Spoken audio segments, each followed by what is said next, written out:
Municipal corporation standing committee തെരഞ്ഞെടുപ്പിനിടെ കയ്യാങ്കളിയും സംഘർഷവും. ആം ആദ്മി ബി.ജെ.പി കൗൺസിലർമാർ തമ്മിൽ ഏറ്റുമുട്ടി. എ.പി കൗൺസിലർ കുഴഞ്ഞു വീണു. സംഘർഷത്തെ തുടർന്ന് സ്റ്റാൻഡിംഗ് കമ്മിറ്റി തെരഞ്ഞെടുപ്പ് റദ്ദാക്കി. അതേസമയം തിങ്കളാഴ്ച വീണ്ടും തെരഞ്ഞെടുപ്പ് നടക്കും.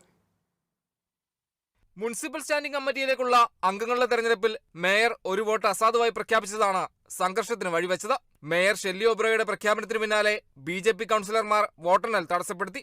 എന്നാൽ അസാധുവായ വോട്ടൊഴിവാക്കിയേ ഫലപ്രഖ്യാപനം നടത്തുമെന്ന നിലപാടിൽ മേയർ ഉറച്ചു നിന്നതോടെ സംഘർഷത്തിലേക്ക് എത്തുകയായിരുന്നു.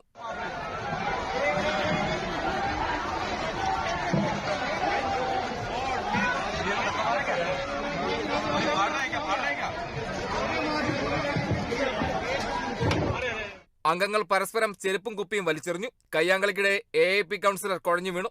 സംഘർഷത്തെ തുടർന്ന് സ്റ്റാൻഡിംഗ് കമ്മിറ്റി തെരഞ്ഞെടുപ്പ് റദ്ദാക്കി. തിങ്കളാഴ്ച 11 മണിക്ക് വീണ്ടും തെരഞ്ഞെടുപ്പ് നടക്കും. സ്റ്റാൻഡിംഗ് കമ്മിറ്റിയിലെ 6 അംഗങ്ങളെയാണ് തെരഞ്ഞെടുക്കേണ്ടിയിരുന്നത്. ആം ആദ്മിയുടെ 4ഉം ബി.ജെ.പിയുടെ 3 സ്ഥാനാർത്ഥികളുമാണ് മത്സരിച്ചത്. തിരഞ്ഞെടുപ്പ് നടക്കുന്നതിനിടെ ആം ആദ്മി കൗൺസിലർ പവൻ സഹ്റാവത്ത് ബി.ജെ.പിയിൽ ചേർന്നിരുന്നു. അതേസമയം ബി.ജെ.പി അംഗത്തെ തോൽപ്പിക്കാൻ വേണ്ടിയാണ് ഒരു വോട്ട് അസാധുവാക്കിയതെന്ന് ബി.ജെ.പി ആരോപിച്ചു. National desk, Kerala vision news.